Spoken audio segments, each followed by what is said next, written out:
And welcome everybody to Did You Hear That? Episode 4. My name is Jason, and I am your host for the show today. This is October, spooky month. Halloween is coming up upon us. And Halloween is a very interesting time. A lot of the kids, they will go out and they will dress up as their favorite character from a movie or a TV show, or they just like to dress up as ghosts and goblins and skeletons, and they will go door to door and trick or treat for candy or goods or whatever people will have for them. But in the paranormal world, there is a thing on Halloween that it is perceived that the line between the spiritual world and the living is the thinnest. This is called the thinning of the veil. And it happens on Halloween. This is the time that during the Samhain, that the thinning of the veil is the thinnest during this time. So it basically makes the spiritual world easier to cross over and communicate with the living. Now, it is possible to communicate with those who have passed during any time. But during this thinning of the veil, they say it is easier. So we're going to test this theory out on Halloween. I plan on doing a live communication session, live on air. It'll probably be TikTok or Facebook Live, something like that. And we're going to try to do this. We're going to see if we can communicate and see if it is easier to communicate with spirits on that day. So it should be a very interesting time. I'm hoping this actually will work. I've never done this. I've never done it live before on air. So it'll be a first. How do y'all feel about this? I mean, I think that, as a paranormal investigator, I think it's very interesting to see and to find out if this is possible. I've never attempted it on Halloween before. So it should be a very interesting time to see if we can actually get it to work. So we're going to try it and see what happens. But so for the next couple of episodes, I'm going to go over with you some of the equipment that I will be using on Halloween to try and communicate with the spirits. I will be giving you a kind of a deep dive into the equipment that I use on a regular basis as well. But we're going to give a deep dive into the equipment that I will be using during this time. So we're going to see what happens with that.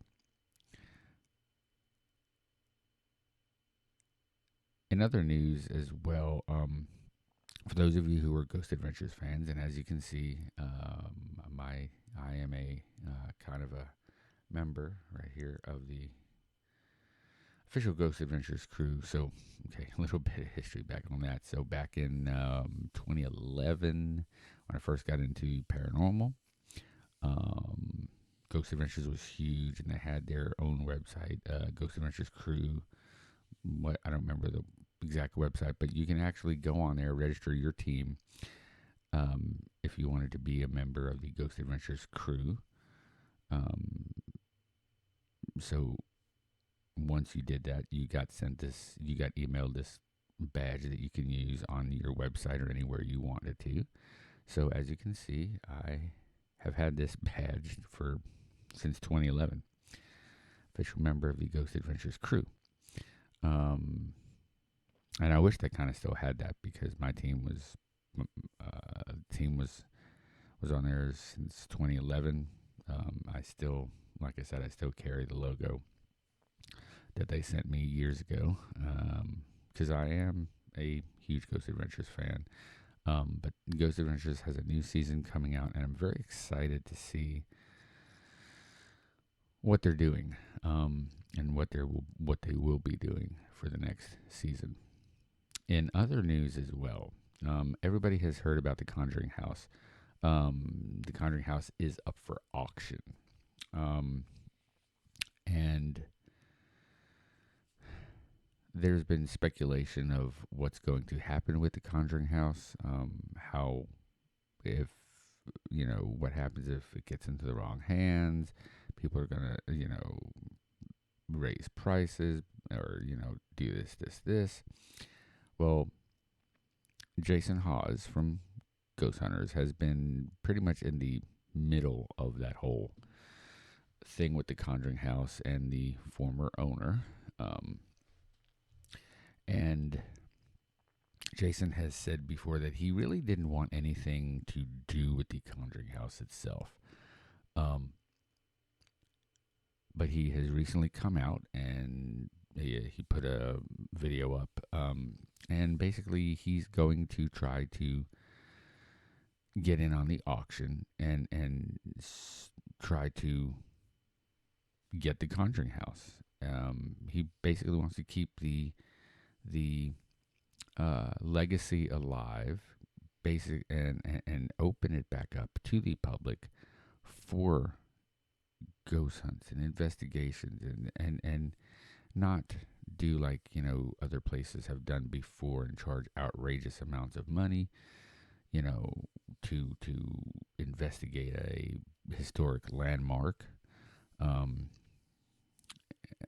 so Jason Hawes has put up a GoFundMe page to get donations to help him towards this goal of reaching the money to basically win on the auction. So I'm going to put a link to that GoFundMe page here in the description of this video as well. So that way everybody can get in on this, and especially the paranormal community. I think we need to save this historic landmark, and we need somebody who is in the paranormal field, such as Jason Hawes, to keep this going.